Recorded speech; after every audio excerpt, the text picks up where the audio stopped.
அன்பின் வணக்கம். தேன்கூடு வழங்கும் லியோ டால்ஸ்டாய் எழுதிய போரும் வாழ்வும் ஆடியோ புத்தகம். மொழிபெயர்ப்பு TS சொக்கலிங்கம். போரும் வாழ்வும் பகுதி 3, புத்தகம் 1. வாசிப்பவர் ரே விஜயலட்சுமி. அத்தியாயம் 31. ஆண்ட்ரூவை நட்டாஷா சந்திக்கிறாள். அந்த சேவகன் குடிசைக்கு திரும்பி வந்து கோமகனிடம் மாஸ்கோ எரிந்து கொண்டிருப்பதாக கூறினான். கோமகன் உடைகவுனை அணிந்து கொண்டு பார்ப்பதற்காக வெளியே போனார். சோனியாவும் திருமதி ஷாஸும் தாங்கள் இன்னமும் வெளியாடைகளை களையாமல் இருந்தபடியால் கோமகனுடன் வெளியே போனார்கள். நட்டாஷாவும் கோமகளும் அறையிலேயே தங்கியிருந்தார்கள். அந்த குடும்பத்தோடு பெட்டியா இப்பொழுது இல்லை. அவன் தனது பட்டாளத்தோடு டிரோயிட்ஸா என்ற இடத்திற்கு போய்விட்டான். மாஸ்கோ தீப்பிடித்து எரிகிறது என்பதை கேள்விப்பட்ட கோமகள் கதற ஆரம்பித்தாள். நட்டாஷா முகம் வெளிரி குத்திட்ட பார்வையோடு தெய்வ சிலைகளுக்கு அடியில் பெஞ்சில் அமர்ந்திருந்தாள்.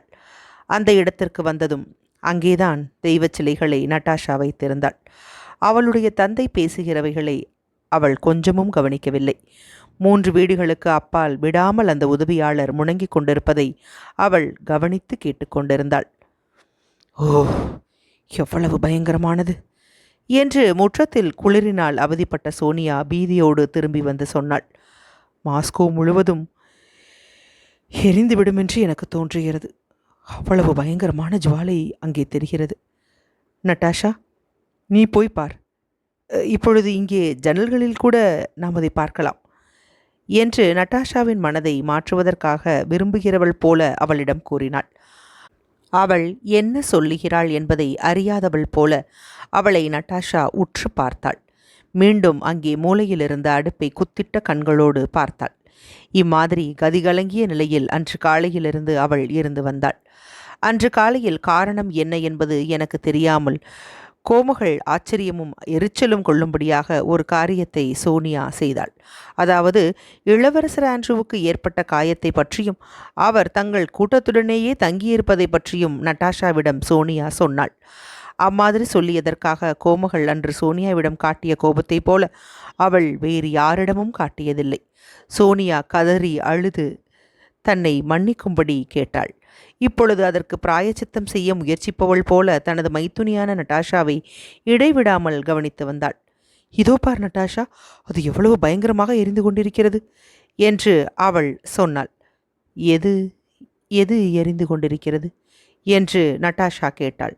ஓ ஆம், மாஸ்கோ. சோனியாவின் மனதை புண்படுத்தாமல் இருக்கவும் அவளிடமிருந்து தப்பித்து கொள்ளவும் நினைத்து அவள் ஜன்னலை பார்த்து திரும்பினாள். அவள் ஜன்னலுக்கு வெளியே பார்த்த விதமானது அவள் எதையும் பார்க்க முடியாத விதத்தில் இருந்தது. மீண்டும் அமர்ந்து பழைய மனோபாவத்தோடு காணப்பட்டாள். ஆனால் நீ அதை பார்க்கவில்லை. ஆம், உண்மையில் நான் பார்த்தேன் என்று நட்டாஷா சொன்னாள். அவள் சொல்லிய துணியானது அவளை தனியாக விட்டுவிட்டு போய்விட வேண்டுமென்று கேட்பது போல இருந்தது. மாஸ்கோவோ அல்லது மாஸ்கோ தீப்பற்றி எரிவதோ அல்லது வேறு எதுவுமோ நட்டாஷாவுக்கு அச்சமயத்தில் முக்கியமாக தோன்றாது என்பதை கோமகளும் சோனியாவும் அறிந்து கொண்டார்கள். கோமகன் திரும்பி வந்து அங்கிருந்த தடுப்பிற்கு பக்கத்தில் கீழே படுத்தார். தமது குமாரியிடம் கோமகள் சென்று அவளுடைய தலையை தனது புறங்கையால் தொட்டாள். நட்டாஷா அசௌக்கியமாக இருந்தபோது அவள் அப்படி செய்வதுதான் வழக்கம். பின்னால் நட்டாஷாவுக்கு ஜுரம் இருக்கிறதா என்பதை அறிவதற்காக தமது உதடுகளால் அவளுடைய நெற்றியை தொட்டாள். கடைசியாக அவளை முத்தமிட்டு கொண்டாள். உனக்கு குளிர் பிடித்திருக்கிறது. உன் உடம்பெல்லாம் நடுங்கிக் கொண்டிருக்கிறது. நீ படுத்திருப்பது நல்லது என்று கோமகள் சொன்னாள். படுக்க வேண்டுமா? ரொம்ப சரி, அப்படியே செய்கிறேன். நான் உடனே படுத்துக்கொள்கிறேன் என்று நட்டாஷா சொன்னாள். இளவரசர் ஆண்ட்ரூ படுகாயம் அடைந்திருப்பதாகவும் அவரும் தங்களோடு தான் பிரயாணம் செய்து வருகிறார் என்றும் அன்று காலையில் நட்டாஷாவிடம் சொல்லிய போது அவள் முதலில் பல கேள்விகளை கேட்டாள். அவர் எங்கே போய் கொண்டிருக்கிறார்? அவர் எப்படி காயமடைந்தார்? அது அபாயமான காயமா? தன்னால் அவரை பார்க்க முடியுமா? ஆனால் அவரை பார்க்க முடியாது என்றும் அவர் படுகாயம் அடைந்திருப்பதாகவும் எனினும் அவருடைய உயிருக்கு ஆபத்து இல்லை என்றும் அவளிடம் சொல்லிய பின்பு அவள் கேள்வி கேட்பதையோ பேசுவதையோ விட்டுவிட்டாள். அவர்கள் சொல்லுவதில் அவளுக்கு நம்பிக்கை இல்லை. அவள் என்ன பேசினாலும் திரும்ப திரும்ப அவர்கள் அந்த பதிலையே சொல்லிக் கொண்டிருப்பார்கள் என்று அவளுக்கு நிச்சயமாயிற்று. வழி பூராவாக வண்டியில் ஒரு மூலையில் அசையாமல் உட்கார்ந்திருந்தாள். கண்கள் விரிய திறந்து இருந்தன. அந்த கண்களில் தோன்றிய தோற்றத்தை கோமகள் நன்றாய் அறிவாளாகையால் அவள் பீதி கொள்வது வழக்கம். இப்பொழுதும் அதே மாதிரி நிலைமையில் அவள் அங்கே வந்ததிலிருந்து அதே பெஞ்சில் உட்கார்ந்து கொண்டிருந்தாள். அவள் எதையோ தனது மனதில் திட்டம் செய்து கொண்டிருந்தாள். அந்த திட்டத்தை பற்றி அவள் ஏற்கனவே தீர்மானித்து விட்டதாகவோ அல்லது தீர்மானித்து கொண்டிருப்பதாகவோ தோன்றியது. கோமகளுக்கு இது தெரியும். ஆனால் அது என்ன திட்டம் என்பது அவளுக்கு தெரியாது. ஆகவே அவளுக்கு பீதியும் மனவேதனையும் ஏற்பட்டன. நட்டாஷா, என் கண்ணே, பிரயாண உடையை களைந்துவிடு. என்னுடைய படுக்கையில் படுத்துக்கொள். கோமகளுக்காக மட்டும்தான் ஒரு கட்டிலில் படுக்கை விரிக்கப்பட்டிருந்தது. திருமதி சாஷும் 2 பெண்களும் தரையில் வைக்கோல் மீது படுத்துக்கொள்ள ஏற்பாடு செய்திருந்தார்கள். இல்லையம்மா, நான் தரையில் படுத்துக்கொள்கிறேன் என்று நட்டாஷா எரிச்சலோடு பதில் சொல்லிவிட்டு ஜன்னல் பக்கமாக சென்று அதன் கதவை திறந்தாள். அந்த திறந்த ஜன்னல் வழியாக அந்த உதவியாளர் முணக்கங்கள் மிக தெளிவாக கேட்டன. அவளுடைய தலையை வெளியே நீட்டினாள். வெளியே இரவில் காலநிலையானது குளிராயிருந்தது. அவளுடைய ஒல்லிய கழுத்தானது ஜன்னல் சட்டத்தில் சாய்ந்து விம்மல்களினாலும் படபடப்புகளினாலும் நடுங்கிக் கொண்டிருந்ததை கோமகள் பார்த்தாள். அங்கே முணங்கிக் கொண்டிருந்தது இளவரசர் ஆண்ட்ரூ அல்ல என்பதை நட்டாஷா அறிவாள். இளவரசர் ஆண்ட்ரூ அந்த முற்றத்திலேயே தங்களோடு அந்த ஆளோடிக்கு அடுத்தாற்போல் உள்ள குடிசையில் இருக்கிறார் என்பதையும் அவள் அறிவாள். ஆனால் இந்த பயங்கரமான இடைவிடாத முணக்கமானது அவளை விம்மும்படி செய்தது. கோமகளும் சோனியாவும் ஒருவரை ஒருவர் பார்த்து கொண்டிருந்தார்கள். கீழே படுத்துக்கொள் என் கண்ணே, என் கண்மணியே, கீழே படுத்துக்கொள் என்று கோமகள் கூறி மெதுவாக நட்டாஷாவின் தோள்களை தொட்டாள். இங்கே வா, கீழே படுத்துக்கொள். ஓ ஆம், நான் உடனே படுத்துக்கொள்கிறேன் என்று நட்டாஷா சொல்லிவிட்டு வேகமாக தனது வெளியாடைகளை களைய ஆரம்பித்தாள். தனது பாவாடையின் நாடாவை பிடித்து இழுத்தாள். தன்னுடைய வெளி உடைகளை களைந்து எறிந்துவிட்டு ஜாக்கெட்டை அணிந்து கொண்டு தரையில் விரிக்கப்பட்டிருந்த படுக்கையில் சம்மணம் போட்டு அமர்ந்தாள். தனது குட்டையான ஜடையை முன்னால் இழுத்து மீண்டும் ஜடை போட ஆரம்பித்தாள். அவளுடைய நீண்ட மெல்லிய அனுபவம் மிகுந்த விரல்கள் வேகமாக ஜடையை அவிழ்த்து கொண்டும் மீண்டும் போட்டுக்கொண்டும் ஜடையை சுருட்டி சுருட்டி விட்டு கொண்டும் இருந்தன. அவளுடைய சுபாவப்படி தலையை இப்பக்கமும் அப்பக்கமுமாக ஆட்டிக்கொண்டிருந்தாள். ஆனால் அவளுடைய கண்கள் ஜுரம் கண்டவை போல விரிந்து அவளுக்கு முன்னால் உள்ளதை குத்திட்டு நோக்கி கொண்டிருந்தன. படுப்பதற்கு முன்பு செய்ய வேண்டிய வேலைகளை முடித்து கொண்ட பின்பு மெதுவாக அந்த வைக்கோல் மீது விரிக்கப்பட்டிருந்த விரிப்பு மீது கதவிற்கு பக்கத்தில் படுத்தாள். நட்டாஷா, நீ மத்தியில் படுப்பது நல்லது என்றாள் சோனியா. நான் இங்கேயே படுத்துக்கொள்கிறேன் என்று நட்டாஷா முணங்கினாள். நீ கீழே படு என்று கோபமாக கூறிவிட்டு தனது முகத்தை தலையணையில் மறைத்து கொண்டாள். கோமகள், திருமதி சாசும் சோனியாவும் வேகமாக வெளியாடைகளை களைந்துவிட்டு படுத்து கொண்டார்கள். தெய்வ சிலைகளுக்கு முன்பாக இருந்த சிறு விளக்குதான் அந்த அறைக்கு வெளிச்சமாயிருந்தது. ஆனால் முற்றத்தில் 1.5 மைலுக்கு அப்பாலுள்ள சின்ன மிட்டைஷி என்ற இடத்தில் ஏற்பட்ட நெருப்பின் வெளிச்சம் வீசிக்கொண்டிருந்தது. மாமோனாவ் கோசாக்குகள் தெருவுக்கு அப்புறமாக ஏற்படுத்தியிருந்த கள்ளுக்கடையிலிருந்து மக்கள் போடும் கூச்சல் கேட்டுக்கொண்டிருந்தது. அந்த உதவியாளரின் இடைவிடாத முணக்கங்கள் இன்னமும் கேட்டுக்கொண்டிருந்தன. வெகுநேரம் வரையில் அந்த அறைக்குள்ளும் அறைக்கு வெளியிலிருந்தும் வந்து கொண்டிருந்த சப்தங்களை நட்டாஷா கவனமாய் கேட்டுக்கொண்டிருந்தாள். ஆனால் அவள் அசையவில்லை. முதலில் அவளுடைய தாயார் பிரார்த்தனை செய்வதையும் பெருமூச்சு விடுவதையும் அவளுடைய கட்டில் கிரீச்சிடுவதையும் கேட்டாள். பின்னால் திருமதி ஷாஸின் பழக்கமான சீட்டியடிக்கும் குரட்டையையும் சோனியாவின் மென்மையான மூச்சு விடுதலையும் கேட்டாள். அதன் பின்னால் கோமகள் நட்டாஷாவை அழைத்தாள். நட்டாஷா பதில் சொல்லவில்லை.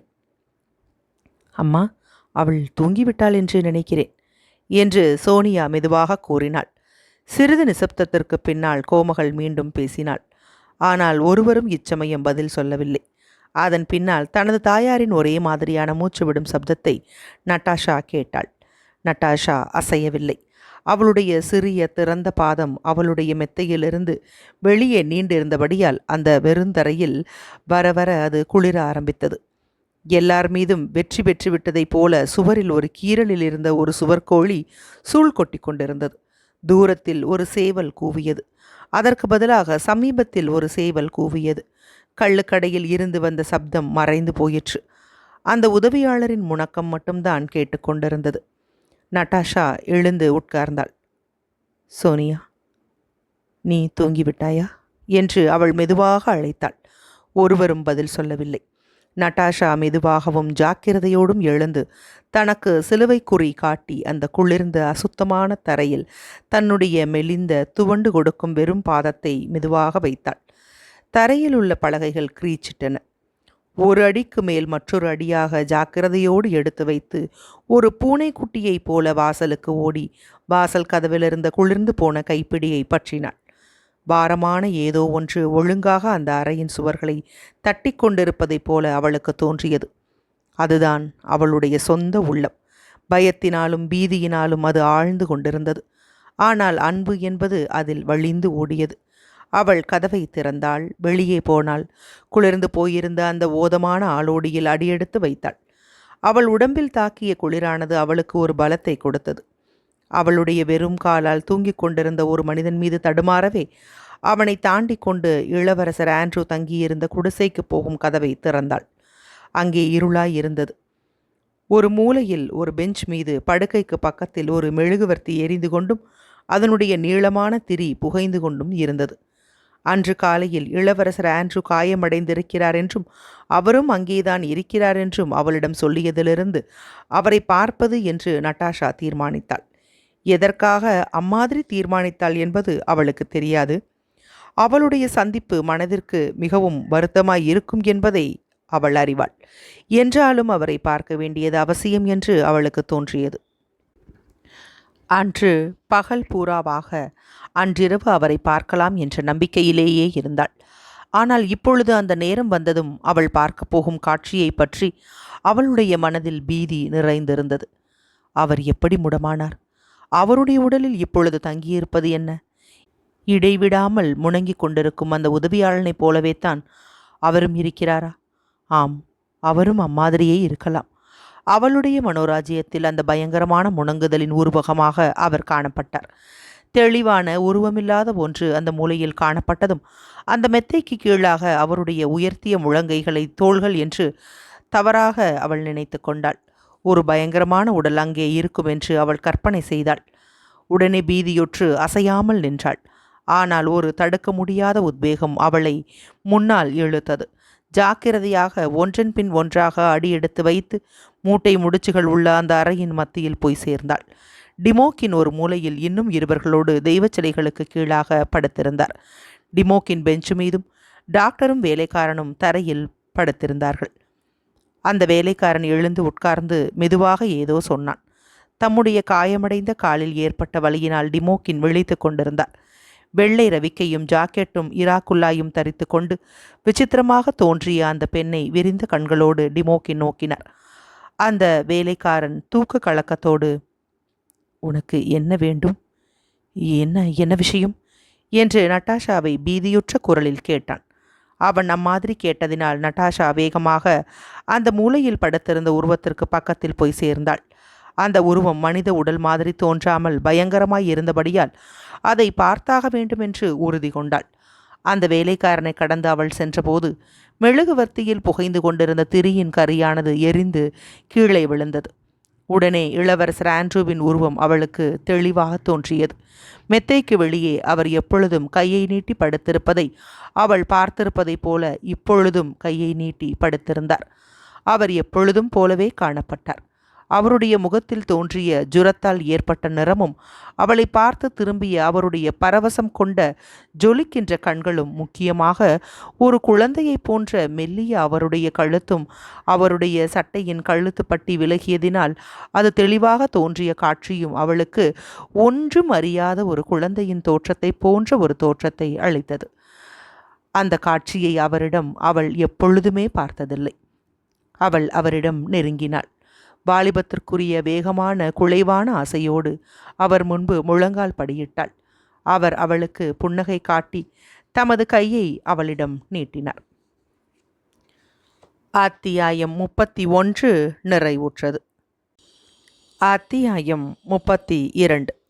ஆண்ட்ரூவின் ஆசை கண்கள். பாரடினோ போர்க்களத்தில் இருந்த ஆஸ்பத்திரியில் இளவரசர் ஆண்ட்ரூவுக்கு சுயநினைவு வந்து இப்பொழுது 7 தினங்கள் ஆகின்றன.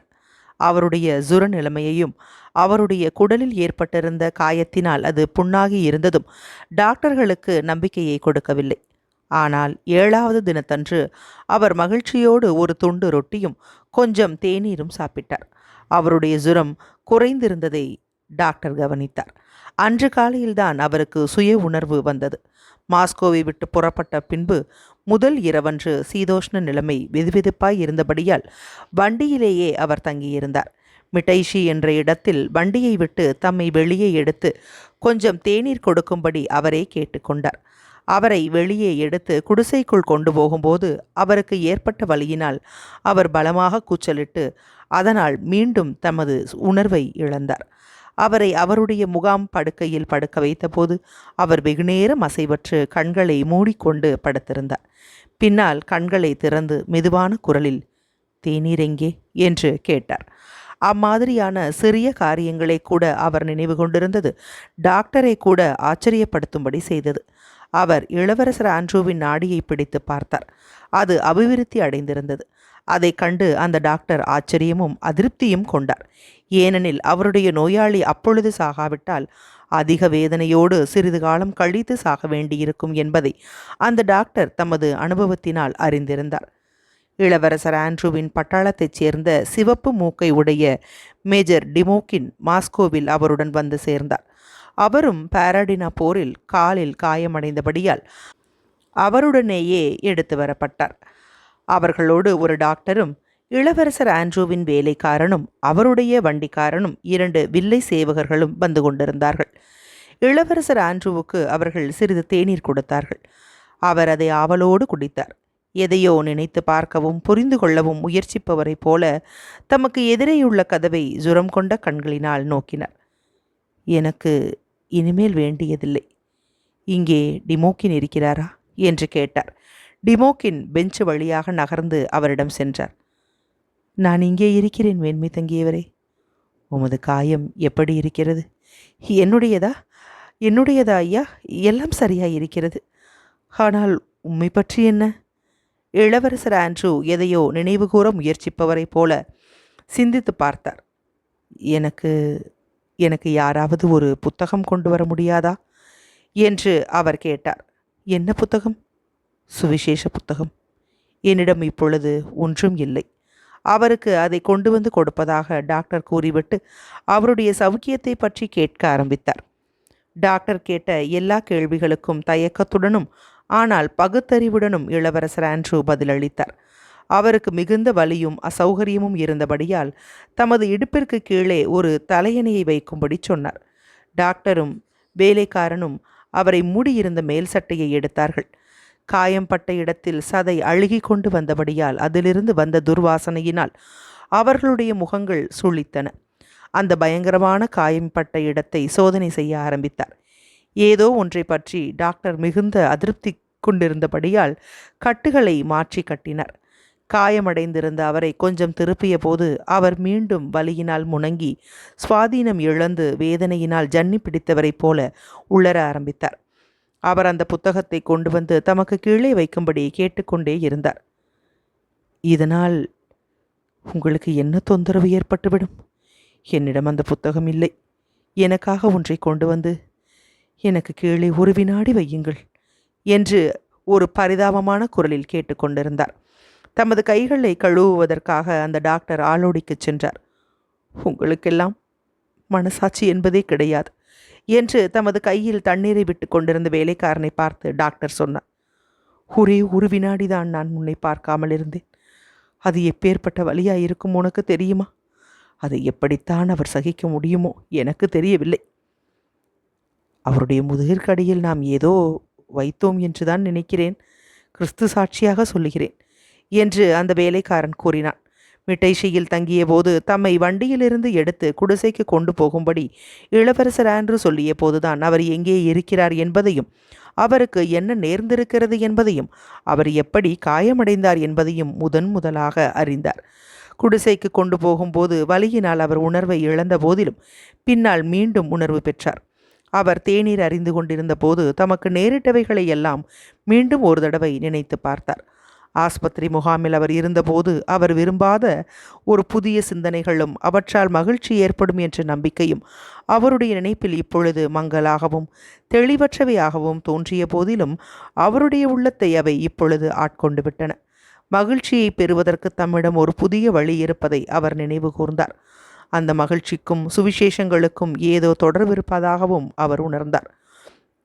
அதனால் சுவிசேஷ புத்தகம் வேண்டுமென்று அவர் கேட்டார். அசௌகரியமான நிலைமையில் அவரை வைத்து அவரை திருப்பி போட்டதால் அவர் மீண்டும் உணர்வை இழந்தார். 3வது தடவையாக அவர் உணர்வு பெற்றபோது அச்சமயம் இரவில் பூரணமான அமைதி நிலவிக் கொண்டிருந்தது. அவருக்கு பக்கத்தில் இருந்த ஒவ்வொருவரும் தூங்கிக் கொண்டிருந்தார்கள். ஆளோடிக்கு அப்பால் இருந்து ஒரு சுவர்கோழி கிரீச்சிட்டு கொண்டிருந்தது. தெருவில் யாரோ ஒருவர் கூச்சலிட்டு கொண்டும் பாடிக்கொண்டும் இருந்தார்.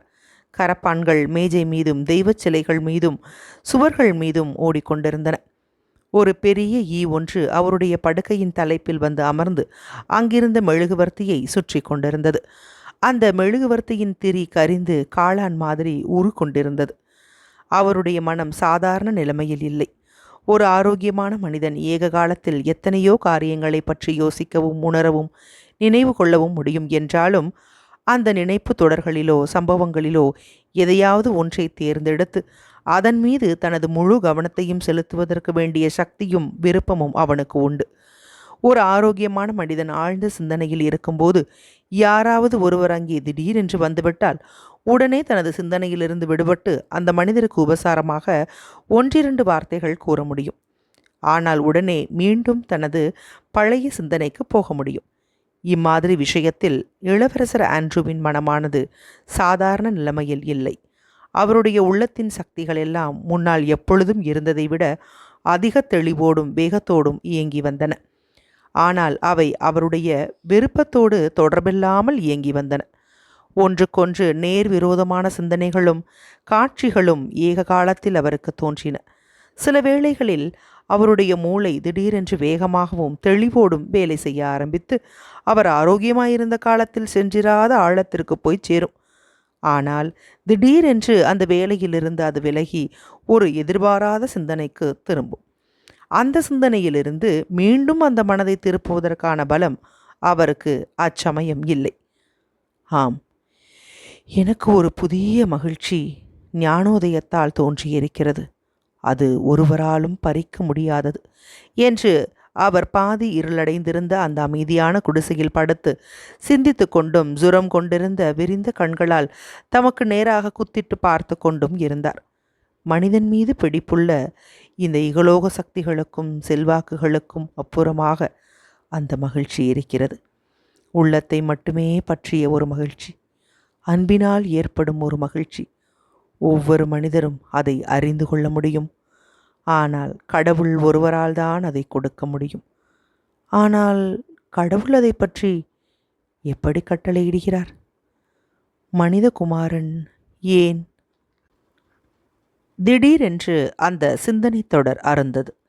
இளவரசர் ஆண்ட்ரூவுக்கு அது உண்மையானதா அல்லது மயக்கமானதா என்பது புரியாமலேயே ஒரு மெதுவான குசுகுசுப்பான குரல் ஒழுங்காக விடாமல் திரும்ப திரும்ப பிட்டி பிட்டி பிட்டி என்றும் அவன் பின்னால் டீ டீ என்றும் அதன் பின்னால் மீண்டும் பிட்டி பிட்டி பிட்டி என்றும் டீ டீ என்றும் கேட்டன. அதே சமயத்தில் அவருடைய முகத்திற்கு மேலாக அநேகமாக நடுமத்தியில் ஒரு விசித்திரமான ஆகாய கூண்டு ஒன்று ஊசிகளினாலோ அல்லது சுள்ளிகளினாலோ அமைக்கப்பட்டு அது மெதுவான சங்கீத குரலுக்கு ஒத்ததாக வளர்ந்து கொண்டு போவது போல தோன்றியது. தாம் ஜாக்கிரதையாக படுத்திருப்பதிலிருந்து அசையக்கூடாது என்றும், அம்மாதிரி அசைவது அவருக்கு முடியாத காரியம், அப்படி இருந்தால்தான் அந்த ஆகாய கூண்டு உடையாமல் இருக்கும் என்றும் அவர் நினைத்தார்.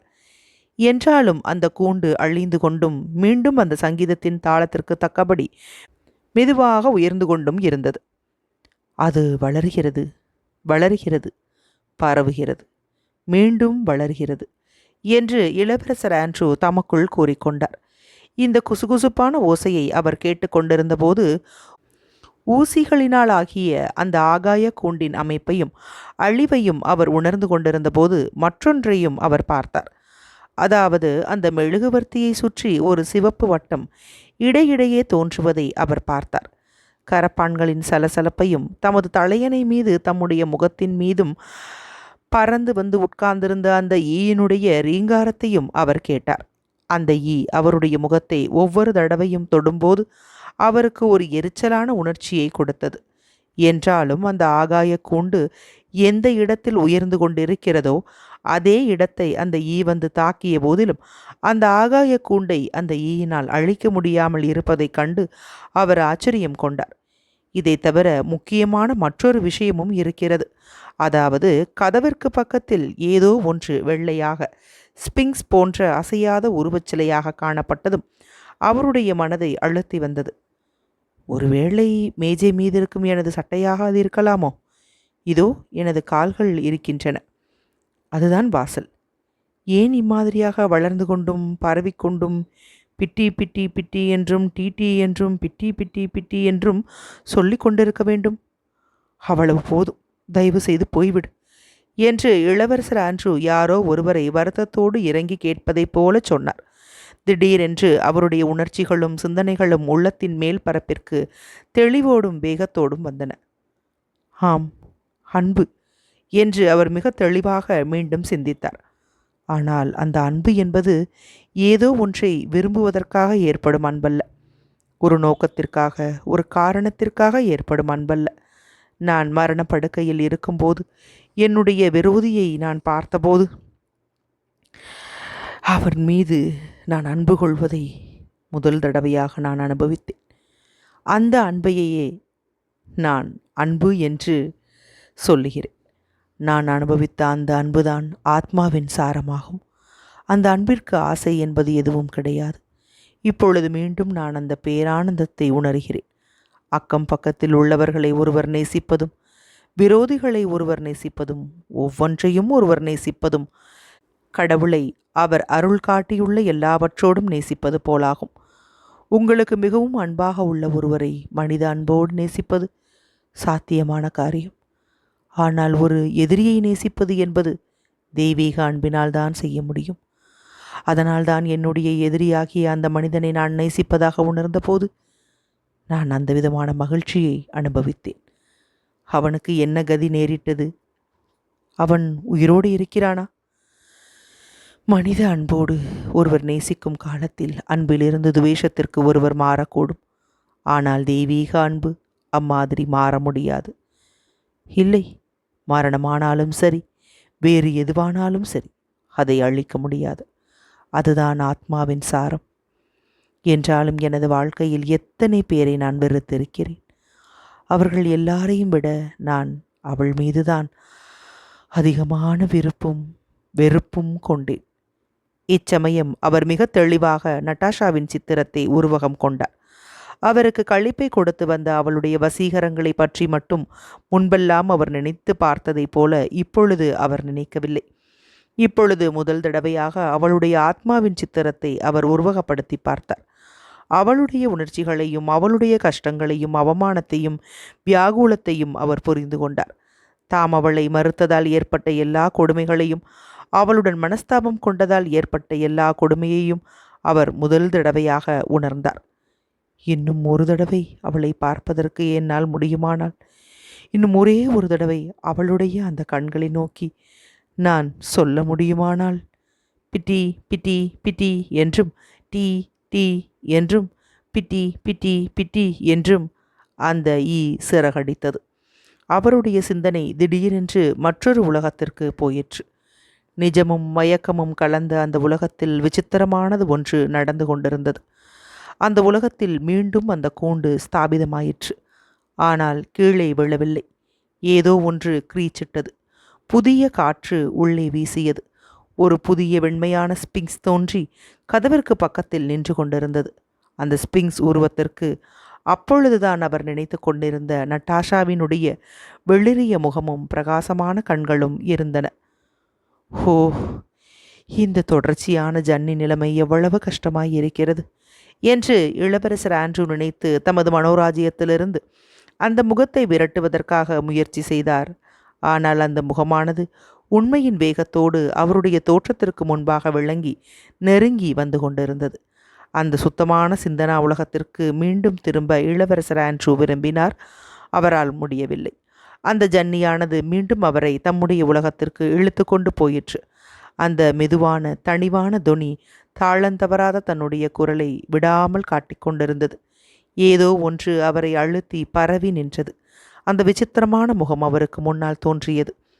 தம்முடைய உணர்வை மீண்டும் பெறுவதற்காக தமது பலம் பூராவையும் இளவரசர் ஆண்ட்ரூ திரட்டினார். சிறிது அசைந்தார்.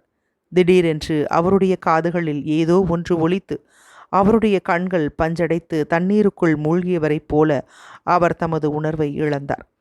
அவர் மீண்டும் உணர்வு பெற்றபோது நட்டாஷா அந்த புதிய ஞானோதயத்தினால் அவருக்கு விளங்கிய தெய்வீக அன்பினால் எல்லாரையும் விட அதிகமாக அன்பு கொள்ள வேண்டும் என்று அவர் ஏக்கத்தோடு காத்திருந்த அதே உயிருள்ள நட்டாஷா அவருக்கு முன்னால் முழங்கால் படியிட்டிருந்ததை கண்டார்.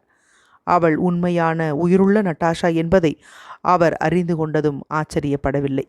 ஆனால் அமைதியான மகிழ்ச்சி கொண்டார். நட்டாஷா அவளுடைய முழங்கால்களில் அசைவற்று அவளால் அசைய முடியவில்லை. தன்னுடைய பீதியுற்ற கண்களை அவர் மீது பதித்து தமது விம்மல்களை அடக்கி கொண்டு இருந்தாள். அவளுடைய முகம் வெளிரி போயும் கடினமாகவும் இருந்தது. அவளுடைய முகத்தின் அடிப்பாகத்தில்தான் ஏதோ ஒன்று துடித்து கொண்டிருந்தது. இளவரசர் ஆண்ட்ரூ மனச்சுமை குறைந்தவரைப் போல பெருமூச்சு விட்டு புன்னகை காட்டி தமது கையை நீட்டினார். நீயா? எப்பேற்பட்ட அதிர்ஷ்டம் என்று அவர் சொன்னார். வேகமாக ஆனால் ஜாக்கிரதையாக தனது முழங்கால்களால் நட்டாஷா அவரிடம் நெருங்கி அவருடைய கையை கவனத்தோடு பற்றி தனது தலையை அதில் சாய்த்து லேசாக தனது உதடுகளால் முத்தமிட ஆரம்பித்தாள். என்னை மன்னியுங்கள் என்று அவள் மெதுவாக கூறி தனது தலையை உயர்த்தி அவரை நோக்கினாள். என்னை மன்னியுங்கள். நான் உன்னை காதலிக்கிறேன் என்றார் இளவரசர் ஆண்ட்ரூ. மன்னிக்க வேண்டும். எதை மன்னிப்பது என்று அவர் கேட்டார். நான் என்ன செய்தேனோ அதற்காக என்னை மன்னிக்க வேண்டும் என்று தயக்கத்தோடு மெதுவான இடையிடையே நிறுத்திய குரலோடு சொல்லிவிட்டு தனது உதடுகளால் இன்னும் வேகமாக அவருடைய கையை முத்தமிட ஆரம்பித்தாள். நான் உன்னிடம் அதிகமான அன்பு கொண்டிருக்கிறேன். முன்னைவிட அதிகமான அன்பு கொண்டிருக்கிறேன் என்று இளவரசர் ஆண்ட்ரூ சொல்லி அவளுடைய கண்களை பார்ப்பதற்காக தமது கையால் அவளுடைய முகத்தை நிமிர்த்தினார். அந்த கண்கள் மகிழ்ச்சியான நீர் நிறைந்து தயக்கத்தோடும் ஆசையோடும் மகிழ்ச்சியான காதலோடும் காணப்பட்டன. நட்டாஷாவின் மெலிந்த வெளிரிய முகம் வீங்கிய உதடுகளோடு அழகில்லாமல் இருந்தது. திகில் உண்டாக்குகிற மாதிரி இருந்தது. ஆனால் இளவரசர் ஆண்ட்ரூ அதை பார்க்கவில்லை. அவளுடைய பிரகாசமான கண்களையே பார்த்தார். அவை அழகாயிருந்தன. அவர்களுக்கு பின்னால் பேச்சுக்குரல்கள் கேட்டன. வேலைக்காரனான பீட்டர் இப்பொழுது நன்றாய் வெளிப்படைந்து டாக்டரை எழுப்பினான். காலில் இருந்த வலியினால் தூங்காமல் இருந்த டிமோக்கின் அங்கு நடப்பவைகளெல்லாம் கவனித்து கொண்டு அந்த பெஞ்சின் மீது தமது வெறும் உடம்பை பூர்வையால் நன்றாக மூடிக்கொண்டு படுத்திருந்தார். இது என்ன இது என்று படுக்கையிலிருந்து எழுந்த டாக்டர் சொன்னார். திருமதியே, தயவு செய்து போய்விடு. தனது குமாரியை காணாததால் தேடி பார்த்து வரும்படி கோமகளால் அனுப்பப்பட்ட ஒரு வேலைக்காரி அச்சமயம் வந்து கதவை தட்டினாள். தூக்கத்தில் நடப்பவர்களை தூக்கத்திலிருந்து எழுப்புவதைப் போல நட்டாஷா வெளிப்படைந்து அந்த அறையை விட்டு வெளியே போனாள். தனது குடிசைக்கு திரும்பி தனது படுக்கையில் படுத்து விம்மி அழுது கொண்டிருந்தாள். அன்று முதல் ரஸ்டோவ்களின் மீதமுள்ள பிரயாண காலத்தில் இரவில் எங்கெங்கு தங்கினார்களோ அங்கெல்லாம் காயமடைந்த புல்கான்ஸ்கியை விட்டு நட்டாஷா பிரியவே இல்லை. அம்மாதிரி ஒரு இளம் பெண்ணிடம் அவ்வளவு உறுதியையோ அல்லது காயமடைந்த ஒருவருக்கு செய்யும் சிசுருட்சையில் அவ்வளவு சாமர்த்தியத்தையோ தாம் கண்டதில்லை என்று டாக்டரே ஒப்புக்கொண்டார். பிரயாண காலத்தில் இளவரசர் ஆண்ட்ரூ மரணமாகக்கூடும் என்று டாக்டர் சொல்லியிருந்தார். ஆகவே பிரயாண காலத்தில் தமது குமாரியின் கைகளில் இளவரசர் ஆண்ட்ரூ மரணமடைவதாய் இருந்தால் அது எவ்வளவு பயங்கரமாய் இருக்கும் என்று கோமகளுக்கு தோன்றியது. என்றாலும் நட்டாஷா செய்ததை அவளால் தடுக்க முடியவில்லை. நட்டாஷாவுக்கும் இளவரசர் ஆண்ட்ரூவுக்கும் இப்பொழுது அந்யோன்யம் ஸ்தாபிக்கப்பட்டு விட்டதால் அவர் மீண்டும் பிள்ளை தெழுந்தால் பழைய நிச்சயதார்த்தம் புதுப்பிக்கப்படுமா என்ற எண்ணம் மீண்டும் பலருக்கு தோன்றியது.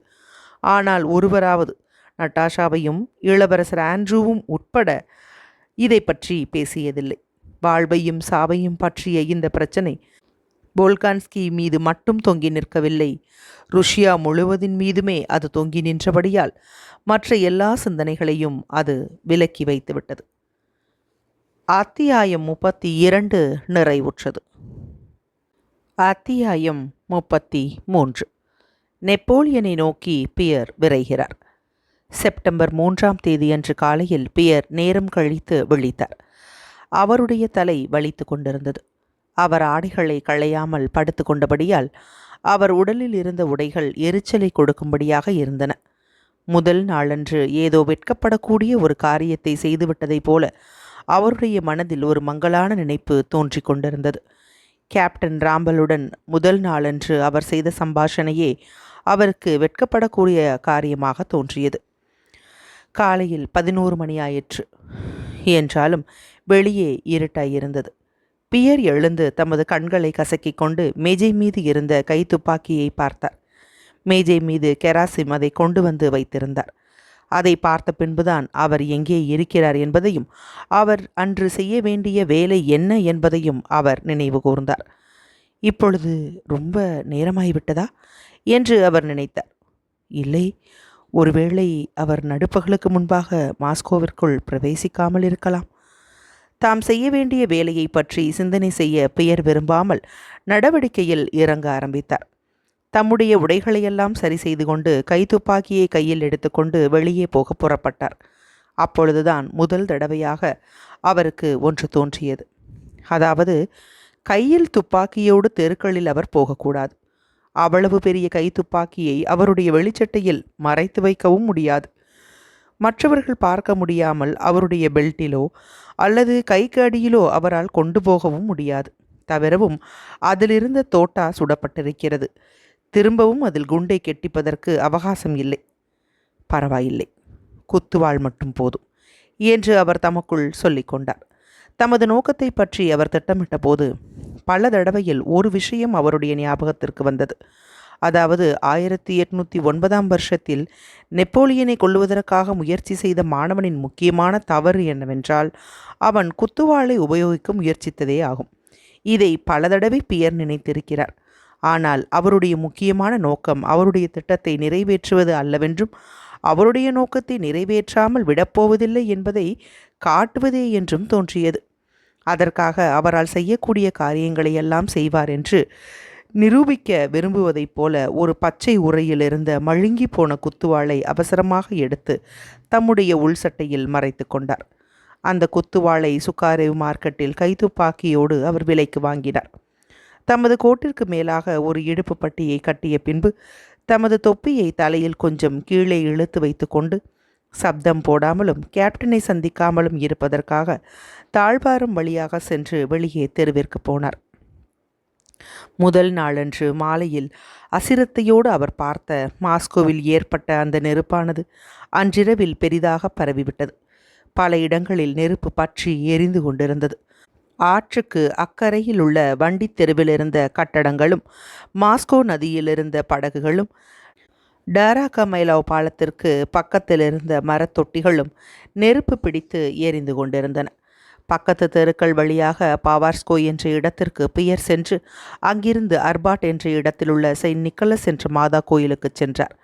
அங்கேதான் அவருடைய நோக்கத்தை நிறைவேற்ற வேண்டுமென்று வெகு காலத்திற்கு முன்பே அவர் தீர்மானித்திருந்தார்.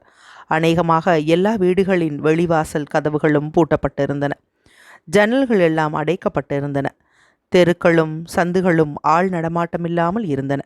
காற்றெல்லாம் புகையால் நிறைந்து தீப்பற்றி எரியும் வாசனை வீசிக்கொண்டிருந்தது. இடையிடையே கவலையும் பீதியும் கொண்ட முகங்களோடு தோன்றிய ருசியர்களை சந்தித்தார். பிரெஞ்சுக்காரர்கள் இராணுவ முறுக்கில் நடுத்தெருக்களில் நடந்து போய் கொண்டிருந்தார்கள். ருஷ்யர்கள் பிரெஞ்சுக்காரர்களாகிய இரு வகுப்பாருமே பியரை ஆச்சரியத்தோடு நோக்கினார்கள். அவருடைய உயரமும் பருமனும் அவருடைய முகத்தில் காணப்பட்ட ஒரு விசித்திரமான வியாகுல தோற்றமும் கொண்ட அவருடைய முழு உருவத்தையும் ருஷியர்கள் பார்த்தபோது அவர் எந்த வகுப்பை சேர்ந்தவராய் இருப்பார் என்பதை புரிந்து கொள்ள முடியாமல் அவரை வெறித்து பார்த்தார்கள். மற்ற ருஷியர்கள் எல்லாரும் பிரெஞ்சுக்காரர்களை பீதியுடனோ அல்லது ஆவலுடனோ பார்க்கும்போது பியர் மட்டும் பிரெஞ்சுக்காரர்களை கொஞ்சம் கூட லட்சியம் செய்யாமல் நடந்து போவதைக் கண்டு தங்கள் கண்களில் ஆச்சரியம் தோன்ற பிரெஞ்சுக்காரர்கள் அவரை நோக்கினார்கள். ஒரு வீட்டின் வெளிவாசலில் 3 பிரெஞ்சுக்காரர்கள் நின்று கொண்டு சில ருஷியர்களுக்கு எதையோ விளக்கி கொண்டிருந்தார்கள். அவர்களை ருஷியர்களால் புரிந்து கொள்ள முடியவில்லை. ஆகவே பிரெஞ்சுக்காரர்கள் பியரை நிறுத்தி அவருக்கு பிரெஞ்சு பாஷை தெரியுமா என்று கேட்டார்கள். பியர் தமது தலையை ஆட்டிவிட்டு மேலே நடந்து போனார். மற்றொரு தெரு வழியாக அவர் போய்க் கொண்டிருந்த போது ஒரு பச்சை வெடிமருந்து வண்டிக்கு பக்கத்தில் ஒரு சிப்பாய் நின்று கொண்டிருந்தான். அவன் பியரை பார்த்து கூச்சலிட்டான். ஆனால் பியர் அதை கவனிக்காமல் போய்க் கொண்டிருந்தார். அவன் மேலும் மேலும் கூச்சலிட்டு தனது துப்பாக்கியை எடுத்தான். அவன் துப்பாக்கியை எடுத்த சப்தத்தை கேட்ட பின்புதான் அந்த தெருவின் மற்றொரு புறமாக போக வேண்டும் என்பதை பியர் அறிந்து கொண்டார். அவர் தம்மை சுற்றிலும் நடப்பவைகளை காதினால் கேட்பதும் இல்லை, கண்ணினால் பார்ப்பதும் இல்லை. அவர் தமது உறுதியை தமக்குள்ளாகவே பீதியோடும் அவசரத்தோடும் பற்றி கொண்டு போய்க் கொண்டிருந்தார். ஏதோ தமக்கு விரோதமான பயங்கரமான ஒன்று என்பதாக அந்த உறுதியை அவர் எண்ணினார். முதல் நாள் இரவு நடந்த அனுபவத்திற்கு பின்னால் அதை ஒருவேளை இழந்துவிட நேரிடுமோ என்று அவர் கவலை கொண்டிருந்தார். ஆனால் அவர் விரும்பிய இடத்திற்கு அவருடைய உறுதியோடு அவர் போய் சேர முடியாது போயிற்று. தவிரவும் அவர் போகிற வழியில் அவருக்கு தடையாக எதுவும் இல்லாமல் இருந்த போதிலும் அவருடைய நோக்கத்தை இப்பொழுது அவரால் நிறைவேற்றி வைக்க முடியாது. ஏனெனில் நெப்போலியன் சுமார் 4 மணி நேரங்களுக்கு முன்பாகவே டாராகா மைலா என்ற சுற்றுப்புறத்திலிருந்து கிரெம்லினுக்கு போவதற்காக அர்பாட்டை கடந்து போனார். பியர் போய்கொண்டிருந்த அந்த நேரத்தில் நெப்போலியன் ஒரு வியாகுலமான சிந்தனையோடு கிரெம்லினில் சக்கரவர்த்தியின் அறையில் அமர்ந்திருந்தார். பட்டணத்தில் ஏற்பட்டிருந்த நெருப்புகளை உடனே அணைப்பதற்கும் கொள்ளைகளை தடுப்பதற்கும் பிரஜைகளுக்கு நம்பிக்கை ஏற்படும்படி செய்வதற்கும் விரிவான உத்தரவுகளை அவர் பிறப்பித்துக் கொண்டிருந்தார். ஆனால் இந்த விஷயம் பியருக்கு தெரியாது. தாம் செய்ய வேண்டிய வேலையிலேயே அவருடைய மனம் பூராவாக லைத்திருந்தது. காரியத்தை செய்ய வேண்டிய நேரம் வந்தபோது தாம் பலவீனமடைந்து தமது காரியத்தை கைவிட்டு தமது சுயமதிப்பையும் இழந்துவிட நேரிடுமோ என்ற உணர்ச்சியினால் பியர் வருந்தி கொண்டிருந்தார். அதாவது ஒரு காரியத்தை செய்வதில் கஷ்டமில்லாமல் இருந்த போதிலும் சிலருடைய சுவாபங்களுக்கு விரோதமாக அந்த காரியம் இருக்குமானால் அதை அவர்களால் செய்து முடிக்க முடியாது. என்றாலும் பிடிவாதமாக அதை செய்ய முயற்சிப்பதை போல பியருடைய செய்கை இருந்தது. தம்மை சுற்றிலும் நடப்பவைகளை காணவோ கேட்கவோ முடியாத நிலைமையில் பியர் இருந்த போதிலும் அவருடைய உள் உணர்ச்சியால் அவர் சரியான தெரு வழியாகவே போய்க் கொண்டிருந்தார். பாவார்ஸ்கோய் என்ற இடத்திற்கு போகக்கூடிய பக்கத்து தெருக்கள் வழியாக அவர் போன போது வழி தவறிவிடவில்லை. அந்த தெருவை அவர் நெருங்கியதும் புகையானது மேலும் மேலும் அடர்த்தியாக காணப்பட்டது. நெருப்பினுடைய உஷ்ணத்தை கூட அவர் உணர முடிந்தது. இடையிடையே தீஜ்வாலையின் சுருண்ட நாக்குகள் கூரைகளுக்கு அடியிலிருந்து கிளம்பியது போன்று காணப்பட்டன. தெருக்களில் ஏராளமான ஜனங்களை அவர் சந்தித்தார். அவர்கள் எல்லாரும் மிகுந்த பரபரப்பு கொண்டிருந்தார்கள். தம்மை சுற்றிலும் ஏதோ அசாதாரணமான காரியம் நடந்து கொண்டிருப்பதாக பியர் உணர்ந்த போதிலும் தாம் நெருப்பிடம் நெருங்கி கொண்டிருப்பதை அவர் உணரவில்லை. ஒரு பக்கத்தில் பாவார்ஸ்கோயும் மற்றொரு பக்கத்தில் இளவரசர் குரு ஜெயின்ஸ்கியின் வீட்டுத் தோட்டமும் உள்ள ஒரு வெட்ட வெளியில் இருந்த காலடி பாதையில் அவர் போய்க் கொண்டிருந்த போது திடீரென்று அவருக்கு சமீபத்தில் ஒரு ஸ்திரீ பரிதாபகரமாக அழுவதை கேட்டார். ஒரு கனவிலிருந்து வெளிப்பவர் போல திடீரென்று நின்று தமது தலையை உயர்த்தி பார்த்தார். அந்த காலடி பாதைக்கு பக்கத்தில் இருந்த புல்வெளியில் பலவிதமான வீட்டு சாமான்கள் குவிந்து கிடந்தன. இறகு படுக்கைகள், சாமோவார்கள், தெய்வச் சிலைகள், பெட்டிகள் எல்லாம் கிடந்தன. பெட்டிகளுக்கு பக்கத்தில் ஒரு மெலிந்த ஸ்திரீ தரையில் உட்கார்ந்திருந்தாள். அவள் வாலிபமானவள் அல்ல. அவளுடைய மேற்பற்கள் நீண்டு கொண்டிருந்தன. ஒரு கருப்பு மேலங்கியையும் குல்லாவையும் தரித்திருந்தாள். அந்த ஸ்திரீ முன்னும் பின்னும் ஆடிக்கொண்டு எதையோ முணங்கிக் கொண்டு விம்மி விம்மி அழுது கொண்டிருந்தாள். 10 வயது 12 வயதுள்ள 2 பெண்கள் அழுக்கடைந்த குட்டையான கவுன்களையும் மேலங்கிகளையும் அணிந்து கொண்டு தங்கள் தாயாரை வெறித்து பார்த்து கொண்டிருந்தார்கள். அவர்களுடைய வெளிரிய பீதியுற்ற முகங்களில் கதிகலங்கிய தோற்றம் காணப்பட்டது. சிறிய குழந்தையான பையனுக்கு 7 வயது இருக்கும். அவன் ஒரு வெளிச்சட்டையை அணிந்து கொண்டு அவனுக்கு பொருத்தமில்லாத ஒரு தொப்பியோடு அவனுடைய வயோதிக தாதியின் கைகளிலிருந்து அழுது கொண்டிருந்தான். ஒரு அழுக்கடைந்த காலில் ஒன்றுமில்லாத ஒரு வேலைக்காரி பக்கத்தில் ஒரு பெட்டி மீது உட்கார்ந்திருந்தாள். வெளிரிய நிறத்தோடு கூடிய அவளுடைய ஜடையை அவிழ்த்துவிட்டு அதை நேராக இழுத்துவிட்டு கொண்டும் எரிந்து போன ஜடையின் நுனியை முகர்ந்து பார்த்து கொண்டும் இருந்தாள். அந்த ஸ்திரீயின் புருஷன் ஒரு சிவில் அதிகாரியின் யூனிஃபாரத்தில் இருந்தார். குட்டையாகவும் உருண்ட தோள்களோடும் கிருதாக்களோடும் இருந்தார். தம்முடைய தலைமுடியை ஒழுங்காக வாரிவிட்டு அதன் மீது ஒரு தொப்பியை தரித்திருந்தார். அவருடைய முகத்தில் எந்தவிதமான சலனமும் இல்லாமல் ஒன்றின் மீது ஒன்றாக அடுக்கி வைக்கப்பட்டிருந்த பெட்டிகளை எடுத்து வைத்து அவற்றிலிருந்து சில உடைகளை வெளியே எடுத்தார். அந்த ஸ்திரீ பியரை பார்த்ததும் அவர் காலடிகளில் விழுந்தாள். அன்பான மக்களே, நல்ல கிறிஸ்தவர்களே, என்னை காப்பாற்றுங்கள், எனக்கு உதவி செய்யுங்கள். அன்பான நண்பர்களே, யாராவது எங்களுக்கு உதவி செய்யுங்கள். என்னுடைய பெண், என்னுடைய குமாரி, என்னுடைய இளைய குமாரி பின்னால் தங்கிவிட்டாள். அவள் எரிந்து போனாள். ஓ, இதற்காகத்தானா நான் உன்னை வளர்த்தேன் என்று விம்மல்களோடு அவள் முணங்கிக் கொண்டிருந்தாள். மேரி மிகாலேவ்னா, நீ அம்மாதிரி செய்யாதே என்று அவளுடைய கணவர் அவளிடம் மெதுவான குரலில் கூறினார். அந்த அந்நியருக்கு முன்பாக தம்முடைய காரியத்தை சரியானதென்று சொல்லும் நோக்கத்தோடு கூறியதாக தோன்றியது. ஒருவேளை அவளை சகோதரி எடுத்துக்கொண்டு போயிருக்கலாம், இல்லையென்றால் வேறு எங்கே அவள் இருக்க முடியும் என்று அவர் சொன்னார். பிசாசு, துஷ்டன் என்று அந்த ஸ்திரீ கோபமாக கூறிவிட்டு திடீரென்று அழுவதை நிறுத்தினாள். உமக்கு உள்ளம் என்பதே இல்லை. உம்முடைய குழந்தைக்காக நீர் கொஞ்சம் கூட உணர்ச்சி கொள்ளவில்லை. மற்றொரு மனிதர் அந்த பெண்ணை நெருப்பிலிருந்து காப்பாற்றி இருக்க முடியும். ஆனால் இது ஒரு பிசாசு. இவர் மனிதரும் அல்ல, தந்தையும் அல்ல. கௌரவமுள்ள ஐயாவே, நீர் ஒரு கணவான் என்று அவள் தன்னுடைய விம்மல்களுக்கிடையே பியரை பார்த்து வேகமாய் பேசினாள். பக்கத்தில் நெருப்பு பிடித்தது. உடனே வேலைக்காரி கூச்சலிட்டாள். எங்களுடைய சாமான்களை எடுத்துக்கொள்ள நாங்கள் விரும்பினோம். நாங்கள் அப்படியே ஓடினோம். இவைதான் நாங்கள் கொண்டு வந்த சாமான்கள், தெய்வ சிலைகள், என்னுடைய விவாகப்படுக்கை ஆகியவை. மற்றவை எல்லாவற்றையும் நாங்கள் இழந்து விட்டோம். குழந்தைகளை நாங்கள் எடுத்துக்கொண்டோம். ஆனால் கேட்டியை ஒருவரும் எடுத்துக்கொள்ளாமல் மறந்துவிட்டோம். ஓ ஓ கடவுளே என்று கூறி மீண்டும் அவள் விம்மி விம்மி அழ ஆரம்பித்தாள். என் குழந்தையே, என் செல்வமே, எரிந்து போயிற்று, எரிந்து போயிற்று. எந்த இடத்தில் அந்த குழந்தையை விட்டுவிட்டீர்கள் என்று பியர் கேட்டார். அவருடைய பரபரப்பான முகத்தில் காணப்பட்ட தோற்றத்தை அந்த ஸ்திரீ பார்த்ததும் இந்த மனிதர் தனக்கு உதவி செய்வார் என்று அவள் நினைத்தாள். ஓ அன்புள்ள ஐயா என்று அவள் கதறி அவருடைய கால்களை பற்றி கொண்டாள். எனது நன்மையாளரே, எனது உள்ளத்திற்கு அமைதியை கொடும். அனேஸ்கா, கேடுகட்ட பெண்ணே, நீ இவருடன் போய் அவருக்கு வழிகாட்டு என்று தன்னுடைய வேலைக்காரியை பார்த்து கூச்சலிட்டாள். அவள் கோபமாக தன்னுடைய வாயை திறந்து பேசியபடியால் அவளுடைய நீண்ட பல் இன்னும் அதிகமாக தெரிந்தது. எனக்கு வழிகாட்டு, எனக்கு வழிகாட்டு, நான் அதை செய்கிறேன் என்று பியர் அவசரமாக சொன்னார். அந்த அழுக்கடைந்த வேலைக்காரி ஒரு பெட்டிக்கு பின்னால் இருந்து முன்னால் வந்து தனது ஜடையை கட்டிக்கொண்டு பெருமூச்சு விட்டு தன்னுடைய குட்டையான வெறுங்காலோடு அந்த வழியாக நடந்தாள். மூர்ச்சையான பின்பு உணர்வு பெற்றவரைப் போல பியர் உணர்ந்தார். அவர் தமது தலையை மேலாக நிமிர்த்தினார். வாழ்க்கையின் ஒளி அவருடைய கண்களில் பிரகாசித்தது. வேகமான நடையில் அந்த வேலைக்காரியை பின்பற்றி ஒரு இடத்தில் அவளை முந்தி பாவார்ஸ்கோய் என்ற இடத்திற்கு வந்தார். அந்த தெரு பூராவாக கருப்பு புகை மேகங்கள் இருந்தன. நெருப்பு ஜுவாலையின் நாக்குகள் இங்கும் அங்கும் அந்த புகைக்கு வெளியே தோன்றிக் கொண்டிருந்தன.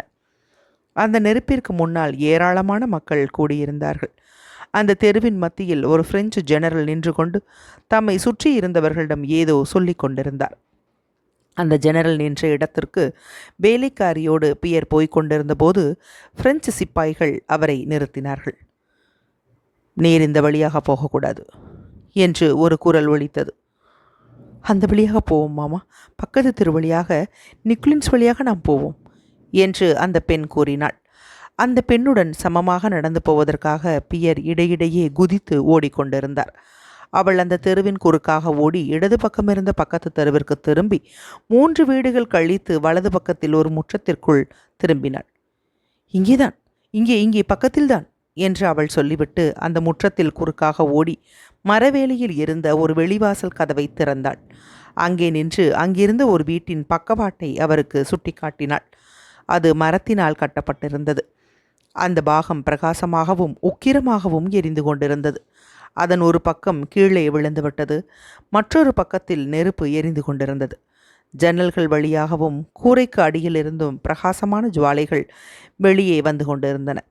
அந்த வேலியில் கதவு வழியாக பியர் போனதும் உஷ்ணமான காற்று அவரை சூழ்ந்து கொண்டது. தம்மை அறியாமலேயே அவர் நின்றார். அந்த வீடு எது? உன்னுடைய வீடு எது என்று கேட்டார். ஊ ஊ என்று அந்த பெண் கதறி பக்கவாட்டை சுட்டி காட்டினாள். அதுதான் எங்களுடைய விடுதி. எங்கள் பொக்கிஷத்தை கொளுத்தி சாகடித்து விட்டார்கள். கேட்டி, எனது விலையற்ற சின்னஞ்சிறு குழந்தையே, ஊ என்று அனேஸ்கா அந்த நெருப்பை பார்த்ததும் தன்னுடைய உணர்ச்சிகளை தானும் வெளிப்படுத்த வேண்டியது அவசியம் என்று நினைத்து புலம்பினாள். அந்த பக்கவாட்டிற்கு பியர் ஓடினார். ஆனால் உஷ்ணம் மிக கடுமையாக இருந்தபடியால் தம்மை அறியாமலேயே சுற்றி வளைந்து சென்று அங்கிருந்த பெரிய வீட்டிற்கு வந்து சேர்ந்தார். அந்த வீட்டில் ஒரு பாகம் மட்டும்தான் எரிந்து கொண்டிருந்தது. அந்த வீட்டில் கூரைக்கு கீழே பிரெஞ்சுக்காரர்களின் கூட்டம் ஒன்று கூடியிருந்தது. இவர்கள் யார் என்பதையும் இவர்கள் எதை வெளியே இழுத்து கொண்டு இருக்கிறார்கள் என்பதையும் முதலில் பியர் உணரவில்லை.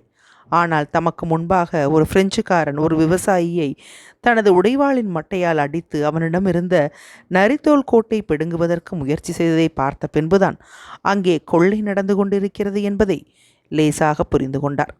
அதை பற்றி அதிகமாக ஆலோசிக்க அவருக்கு அவகாசம் இல்லை. வெடித்து கீழே விழுந்து கொண்டிருந்த சுவர்களுடையவும் கூரைகளுடையவும் சப்தங்களும் தீஜ்வாலைகளின் சீற்றங்களினால் ஏற்படும் சப்தங்களும் பரபரப்படைந்து மக்கள் போட்ட கூச்சல்களும் ஆடிக்கொண்டிருந்த புகையானது இருண்ட கருப்பு மேகங்களாக திரண்டு கொண்டிருந்த காட்சியும் அவை தீப்பொறிகளால் மின்னி மேலே போய்க் கொண்டிருந்த காட்சியும் இங்கும் அங்கும் முதலில் சிவப்பாகவும் பின்னால் தங்க நிறத்திலும் சுவர்களில் நெருப்பு பரவை கொண்டிருந்த காட்சியும் அங்குள்ள புகையும் உஷ்ணமும் அவசரமான நடவடிக்கைகளும் ஒரு பெரிய நெருப்பினால் ஏற்படக்கூடிய பரபரப்பான உணர்ச்சிகளை பியருக்கு உண்டு பண்ணின. அது ஒரு விசித்திரமான பலமான நெருப்பு காட்சியை அவர் பார்த்ததும் அவருடைய மனதை அழுத்தி கொண்டிருந்த எண்ணங்களிலிருந்து திடீரென்று விடுபட்டவரைப் போல அவர் உணர்ந்தார். வாலிபமாகவும் மகிழ்ச்சியாகவும் எதற்கும் தயாராகவும் உறுதியாகவும் இருப்பது போல அவர் உணர ஆரம்பித்தார்.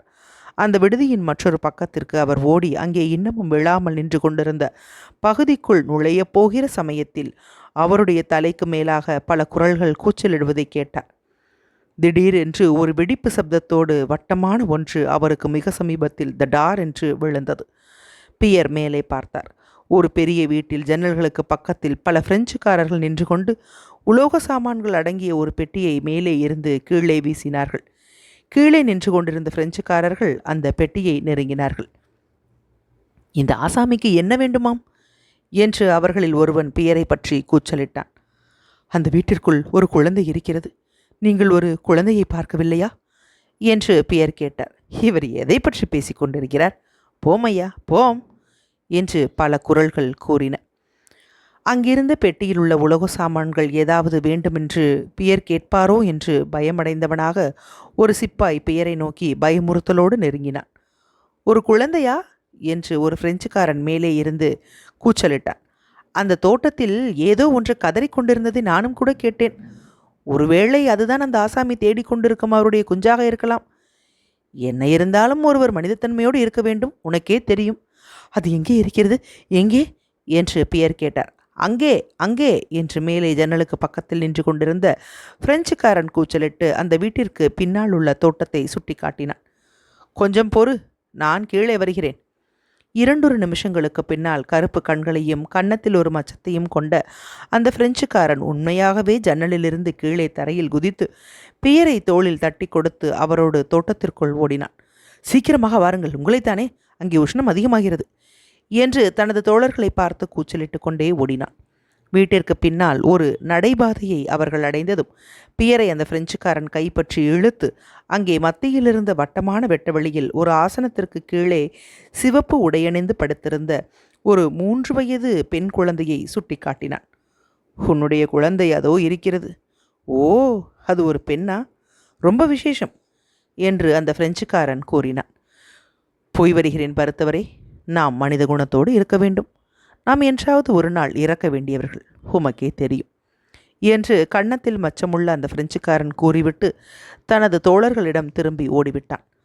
மகிழ்ச்சியினால் மூச்சுக்கூட விட முடியாமல் பியர் அந்த சிறிய பெண்ணை நோக்கி ஓடினார். அதை தம்முடைய கைகளில் எடுக்கப் போகிற சமயத்தில் அந்த வியாதி கொண்ட கழுத்து வீங்கிய தன்னுடைய தாயைப் போலவே அழகற்றிருந்த அந்த குழந்தை கதறிக்கொண்டு ஓட ஆரம்பித்தது. என்றாலும் பியர் அதை பற்றி கையில் எடுத்து கொண்டார். அது கோபமாகவும் மூர்க்கத்தனத்துடனும் தன்னுடைய சிறிய கைகளால் பியரின் கைகளை தள்ளிவிட முயற்சித்து தனது கோழை வழியும் வாயினால் அவரை கடிக்கவும் முயற்சி செய்தது. முதலில் பியருக்கு ஆபாசமான ஒரு சிறிய மிருகத்தை தொடும்போது ஏற்படக்கூடிய விதமான வெறுப்பும் பயங்கரமும் தோன்றின. ஆனால் அந்த குழந்தையை கீழே வீசி எறியாமல் இருக்க தமது மனதை திடப்படுத்தி கொண்டு அந்த வழியாக திரும்பவும் போவது என்பது இப்பொழுது சாத்தியமில்லை. அனேஸ்கா என்ற அந்த வேலைக்காரியும் அங்கே காணப்படவில்லை.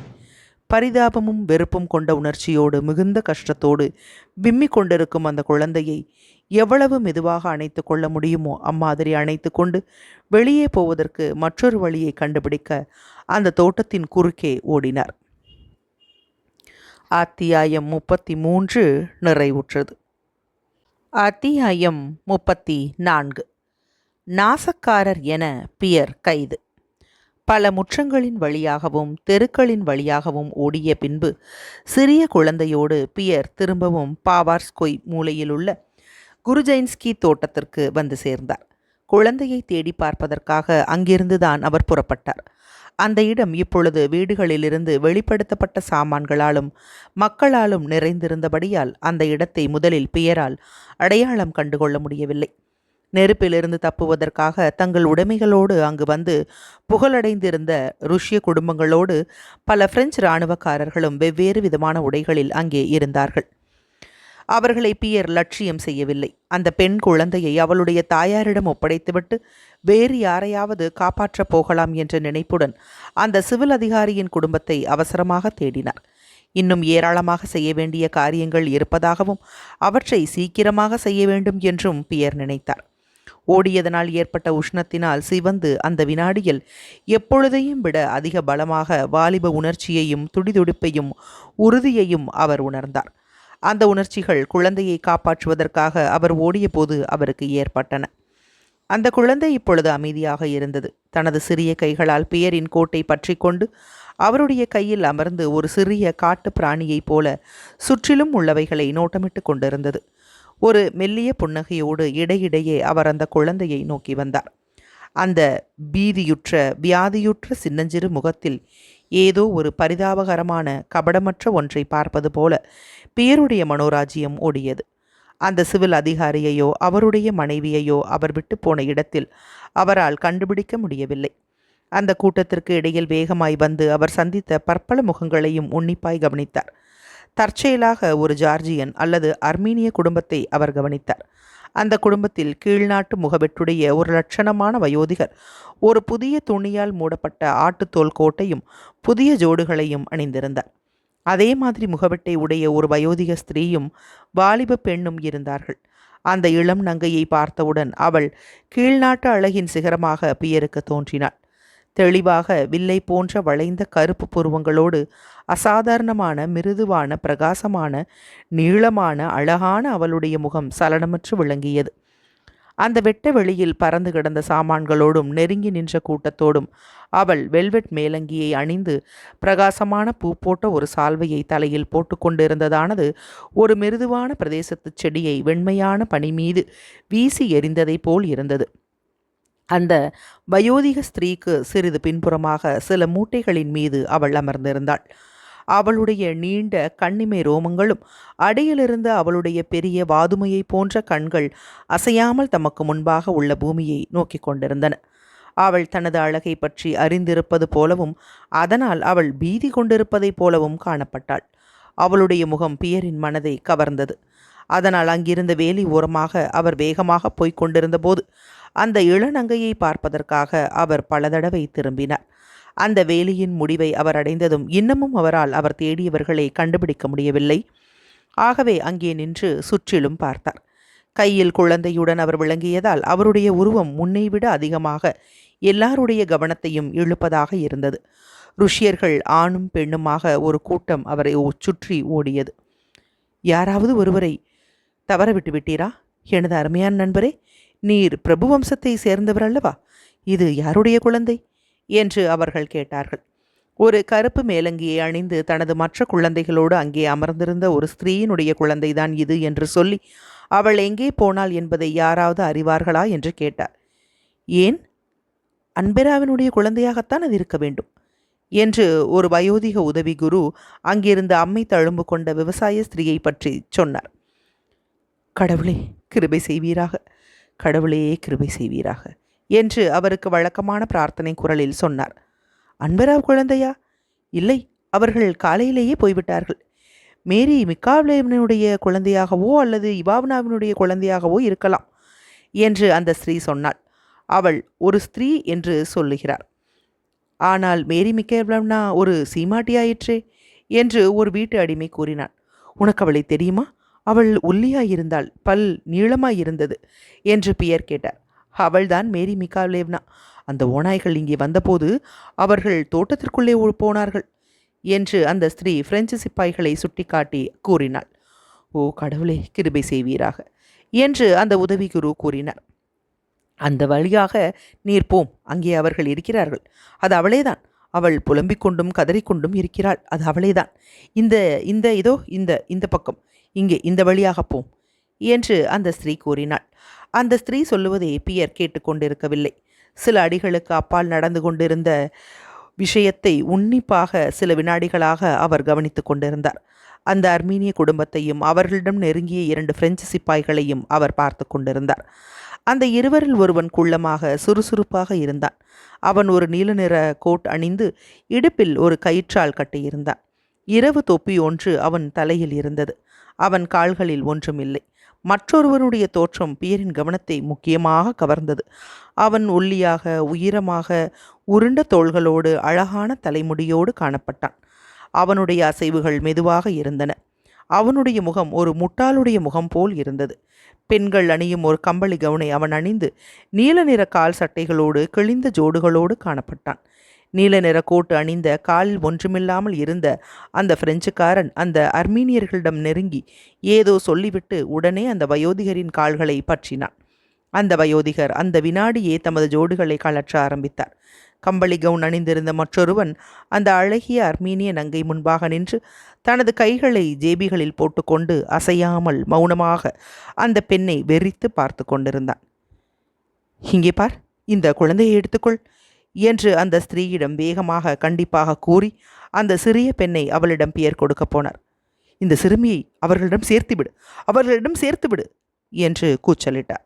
அந்த சிறுமி அதற்குள்ளாக கதற ஆரம்பித்தபடியால் அதை தரையில் விட்டுவிட்டு அந்த பிரெஞ்சுக்காரர்களையும் அர்மீனிய குடும்பத்தையும் மீண்டும் நோக்கினார். அந்த வயோதிகர் வெறும் காலோடு உட்கார்ந்திருந்தார். அந்த குள்ளமான பிரெஞ்சுக்காரன் 2 ஜோடுகளையும் கைப்பற்றி ஒன்றோடு ஒன்றை தட்டி கொண்டிருந்தான். அந்த வயோதிகர் தமது விம்மல்களுக்கு இடையில் எதையோ சொல்லிக் கொண்டிருந்தார். இதை பியர் லேசாக கவனித்தார். ஆனால் அவருடைய கவனம் பூராவாக கம்பளி கவுன் அணிந்திருந்த அந்த பிரெஞ்சுக்காரன் மீதே இருந்தது.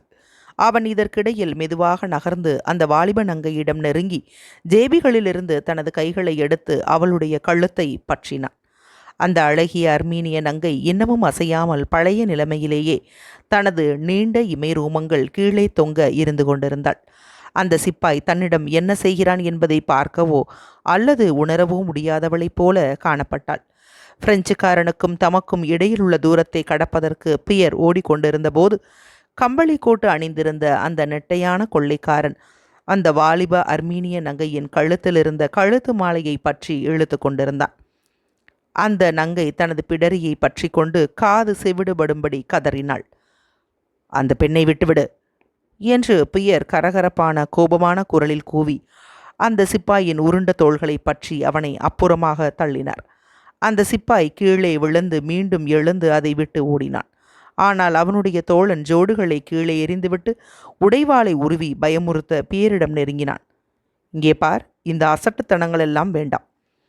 பியர் அச்சமயம் மிகுந்த கோபமாயிருந்தபடியால் அவருடைய பலம் 10 மடங்காக பெருகியது. வெறுங்காலோடு இருந்த அந்த பிரெஞ்சுக்காரன் மீது அவர் பாய்ந்து அவன் தனது உடைவாளை உயர்த்துவதற்கு முன்பாக அவனை கீழே தள்ளி தமது முஷ்டியால் அவனை குத்தி சமட்டினார். சுற்றி நின்ற கூட்டத்தினர் சபாஷ் கூச்சல்கள் போட்டார்கள். அதே சமயத்தில் பாராக்காரர்களான பிரெஞ்சு உலான் குதிரை வீரர்கள் முனையை சுற்றி அங்கே வந்தார்கள். அந்த உலான்கள் பெரும் நடையில் பியரும் பிரெஞ்சுக்காரனும் இருந்த இடத்திற்கு வந்து அவர்களை சூழ்ந்து கொண்டார்கள். அதற்கு பின்னால் நடந்தவை எதுவும் பியருக்கு நினைவில் இல்லை. அவர் யாரையோ அடித்ததும், அவர் அடிக்கப்பட்டதும், கடைசியாக அவருடைய கைகள் கட்டப்பட்டதும், பிரெஞ்சு சிப்பாய்கள் அவரை கூடி நின்று அவரை சோதனையிட்டதும் தான் அவருக்கு நினைவில் இருந்தன. லெப்டினன்ட், அவரிடம் ஒரு குத்துவாள் இருக்கிறது என்ற வார்த்தைகளைத்தான் முதலாக அவர் அறிந்தார். ஆ, ஒரு ஆயுதமா என்று அந்த அதிகாரி சொல்லி அவரோடு கைது செய்யப்பட்ட அந்த வெறுங்கால் சிப்பாயை பார்த்து திரும்பினார். ரொம்ப சரி, நீ அதை பற்றி சொல்ல வேண்டியவைகளையெல்லாம் இராணுவ கோர்ட்டில் சொல்லிக்கொள்ளலாம். அவர் பியரிடம் திரும்பினார். நீர் பிரெஞ்சு பாஷை பேசுவீரா? பியர் ரத்தம் போன்ற சிவந்த கண்களுடன் தம்மை சுற்றிலும் பார்த்தார். பதில் பேசவில்லை. அவருடைய முகம் பயங்கரமாய் தோன்றியிருக்கலாம். ஏனெனில் அந்த அதிகாரி மெதுவாக ஏதோ சொல்லியவுடன் 4 உலான்கள் வரிசையிலிருந்து பிரிந்து வந்து பியரின் இருபுறமும் நின்றனர். நீர் பிரெஞ்சு பேசுவீரா என்று பியரிடமிருந்து சிறிது தூரம் தள்ளி நின்ற அந்த அதிகாரி மீண்டும் கேட்டார். துவிபாஷகரை அழையுங்கள். சிவிலியன் உடைகளோடு ஒரு குள்ளமான ருஷ்யன் வரிசையிலிருந்து வெளியே வந்தான். அவனுடைய உடைகளிலிருந்தும் அவன் பேசும் விதத்திலிருந்தும் மாஸ்கோ கடைகளில் உள்ள பிரெஞ்சு விற்பனையாளர்களில் அவன் ஒருவன் என்பதை பியர் உடனே கண்டுகொண்டார்.